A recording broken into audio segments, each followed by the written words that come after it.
interview pertama kali di sesi aplikasi pekerjaan kita di sebuah perusahaan agar kemudian impactful dan memiliki daya tarik bagi pemilik perusahaan. Namun sebelum itu selanjutnya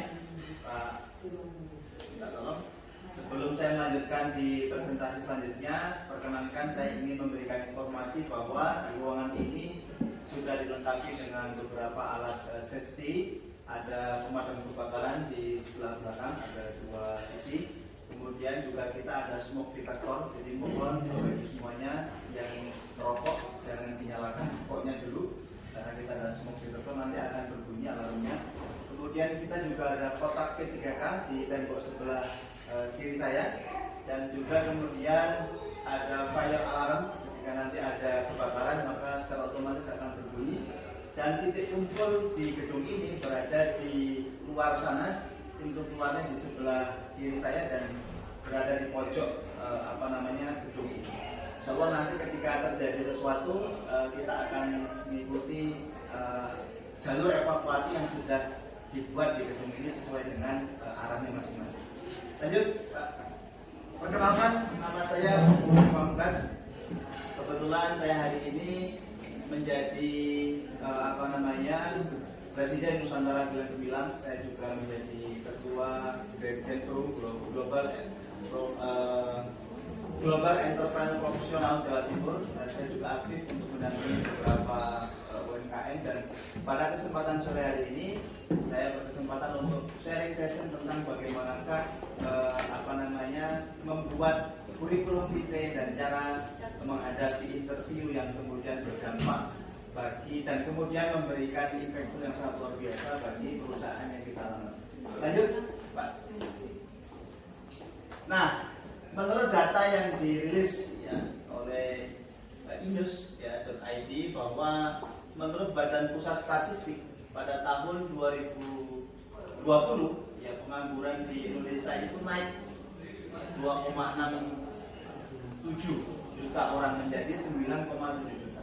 Dan situasi ini saya pikir salah satunya adalah karena dampak dari COVID-19 yang 2 tahun berturut-turut sejak tahun 2020-2021, dan kita sadari bersama bahwa COVID ini juga menimbulkan dampak yang sangat luar biasa. Bukan hanya banyak perusahaan yang tutup yang kemudian berimbas kepada banyaknya PHK yang terjadi, juga kemudian semakin kecilnya keran untuk kemudian orang-orang yang masuk ke perusahaan atau menjadi tenaga kerja. Dan ini situasi yang sangat luar biasa. Dan apa kemudian korelasinya dengan bagaimanakah kemudian kita menyiapkan kurikulum vitae dan kemampuan kita untuk memberikan narasi pada saat kita diinterview sangat berkorelasi terhadap data ini. Jadi data ini menyajikan bahwa kompetisi semakin tidak mudah, kompetisi semakin sulit, lapangan pekerjaan semakin berkurang, sedangkan tenaga kerja yang tidak bekerja atau pengangguran semakin bertambah. Orang yang menginginkan untuk bekerja di sebuah perusahaan semakin bertambah, sedangkan lapangan pekerjaannya semakin sempit, semakin sedikit. Oleh karena itu dibutuhkan daya saing, dibutuhkan kompetensi kita sebagai orang yang kemudian ingin melamar di sebuah perusahaan untuk kemudian memiliki kecakapan agar kita bisa melalui setiap tahapan dalam proses rekrutmen itu dengan sebaik-baiknya. Masih semangat semuanya ya? Semangat! Lanjut Pak. Nah, kenapa sih kemudian isu utama yang dijadikan salah satu sesuatu yang di-underline di dunia kerja itu adalah fresh graduate? Karena yang pertama ternyata fresh graduate itu memiliki ekspektasi remunerasi yang tidak terlalu tinggi. Makanya kenapa banyak corporate, banyak perusahaan itu yang lebih meminati fresh graduate dibandingkan para talent, orang-orang yang sudah memiliki experience bekerja yang puluhan tahun bahkan bertahun-tahun di sebuah perusahaan. Karena fresh graduate ini lebih ringan bagi perusahaan untuk kemudian memberikan remunerasi. Kemudian yang kedua, perspektifnya baru dan ide-idenya out of the box. Jadi fresh graduate ini memiliki ide-ide yang masih fresh, begitu. Mereka yang baru lulus, yang baru kemudian selesai menjalani studinya di sekolah, di perguruan tinggi, mereka adalah orang-orang yang fresh graduate, pikirannya fresh, semuanya fresh, maka sangat diminati.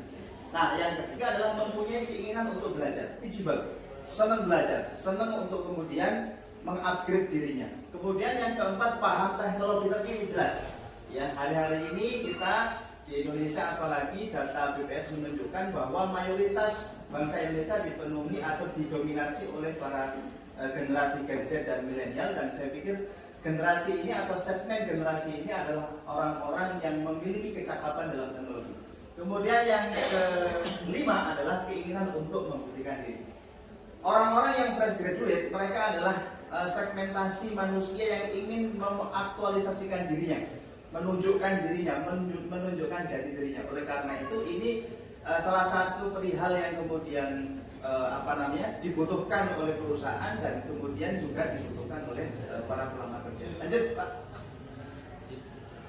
Nah, bagaimana menyusun CV yang berkualitas yang kemudian menjadi daya tarik bagi perusahaan? Ya, tentu saja yang pertama data diri dan kontak yang jelas, ya sebagaimana ilustrasi yang ada di slide saya. Kemudian highlight profil singkat. Jadi highlight profil singkatnya harus kemudian jelas. Kemudian showcasing skill dan prestasi. Jadi showcasing, ditampilkan apa itu skillnya, prestasinya apa. Yang tentu saja dengan showcasing itu akan menjadi daya tarik juga bagi perusahaan untuk mempertimbangkan tentang kualitas diri. Kemudian tuliskan riwayat pendidikan. Ini juga sangat penting. Apa saja pendidikan yang sudah kita tempuh. Kemudian tuliskan riwayat magang dan organisasi sebagai pengganti pengalaman kerja. Pengalaman organisasi, pengalaman kerja ini juga sangat penting, makanya harus dicantumkan juga. Kemudian memakai template dinamis, singkat dan informatif, ya, sebagaimana yang saya tampilkan di slide ini.